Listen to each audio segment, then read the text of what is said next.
रोज रोज नाश्त्याचे तेच ते पदार्थ खाऊन आपल्याला कंटाळा येतो आणि मुलांनाही काहीतरी चमचमीत असं द्यायचं म्हटलं तर पूर्वतयारी न करता आपण त्यांना काय देऊ शकतो हाही एक प्रश्न पडतो. तर आता तुम्हाला हा प्रश्न पडणारच नाही. अगदी घरच्या साहित्यांपासून आपण असाच एक चमचमीत पदार्थ तयार करूया. चला तर मग रेसिपीला सुरुवात करूया. इथे बघा मी 1.5 वाटी एवढा बारीक रवा घेतलेला आहे. जाड रवा असेल तर तो मिक्सरला फिरवून घ्यायचा. आता आपण इथे त्यासाठी 1 वाटी एवढं तांदळाचं पीठ घेतलेलं आहे. आता आपण हा रवा बाजूला ठेवू आणि पुढचं साहित्य बघूया. इथे मी चिली फ्लेक्स घेतलेले आहेत 1 चमचाभर. जिरं घेतलेलं आहे ते सुद्धा 1 चमचाभरच घेतलेलं आहे आणि चवीप्रमाणे मीठ घेतलेलं आहे. आता इथे आपण लहान वाटी भरून एवढं ताक घेतलेलं आहे आणि आपल्याला पाण्याचं प्रमाण आहे ते 1 ग्लास एवढं पाणी इथे लागणार आहे आपल्याला. चला तर मग आपण पुढच्या प्रोसेसला सुरुवात करूया.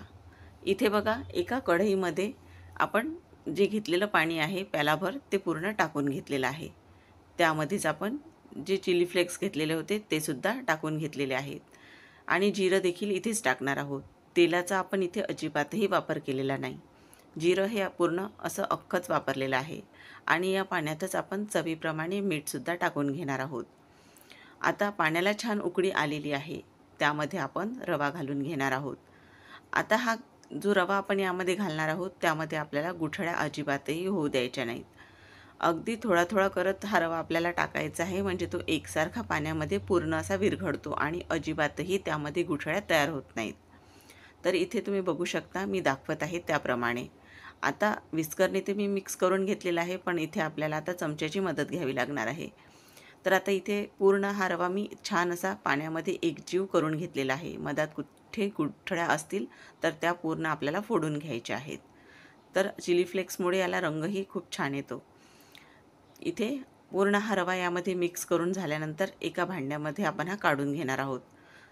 तर इथे हा मी एका भांड्यामध्ये काढून घेतलेला आहे आणि थोडा थंड होऊ देऊया.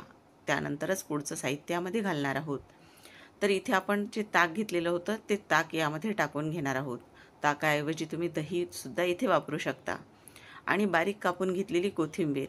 कोथिंबीरमुळे पदार्थाला चव तर छान येतेच आणि दिसतेसुद्धा छान आपला पदार्थ.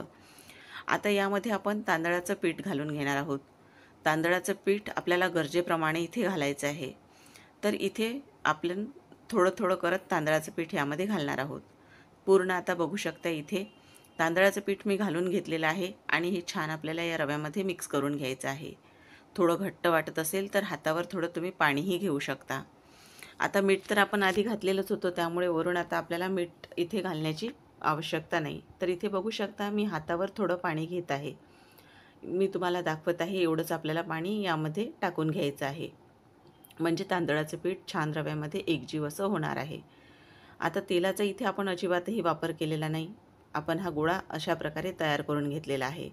छान घट्टसर असा हा आपला गोळा तयार होतो. आता हाताला पाणी लावण्यासाठी आपण एका वाटीमध्ये पाणी घेऊन घेतलेलं आहे. तर अशा पद्धतीने आपल्याला हातावर थोडं पाणी लावून घ्यायचं आहे आणि याचा आपण एक गोळा असा हातावर तयार करून घेणार आहोत. आपल्याला जेवढी साईज हवी आहे तेवढा. तर आता हा गोळा छान आपल्याला हातावर गोल करून घ्यायचा आहे आणि आता आपल्याला याचा एक वडा तयार करून घ्यायचा आहे. मी तुम्हाला दाखवत आहे त्या पद्धतीने हाताच्या तळव्यावर छान असा हा दाबून घ्यायचा आहे आणि मध्यभागी त्याला एक छिद्र किंवा होल तयार करून घ्यायचा आहे. तर अशा पद्धतीने बघू शकता अशा छान हा आपला सांबार वडाचा जो वडा असतो तो तयार झालेला आहे. असे आपण सर्व वडे तयार करून घेणार आहोत.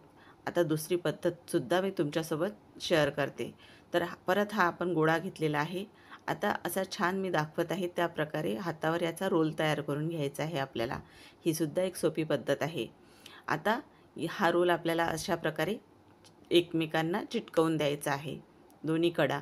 तर ही सुद्धा एक वडा करण्याची सोपी पद्धत आहे आणि यामुळे वडा तुमचा छान असा एकसारखा तयार होतो आणि तेलातसुद्धा तो खूप छान असा एकसारखा तळला जातो.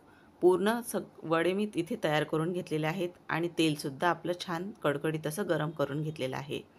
गरम तेलामध्ये आपण हे वडे तळून घ्यायचे आहेत. सुरुवातीला मी इथे 2 वडे टाकून घेणार आहे आणि छान सोनेरी रंगाचे होईपर्यंत तळून घेणार आहे. तुम्ही हे वडे चटणीबरोबर सुद्धा खाऊ शकता. ओल्या नारळाची चटणी किंवा चणा डाळीची डाळ भिजत घालून तीसुद्धा चटणी याबरोबर छान लागते. आज मी यासोबत सांबार केलेला आहे. सांबाराची रेसिपी मी चॅनलवर आधीच अपलोड केलेली आहे. त्या व्हिडिओची लिंक मी तुम्हाला डिस्क्रिप्शन बॉक्समध्ये देणार आहे, तर तुम्ही तो व्हिडिओसुद्धा नक्की बघा.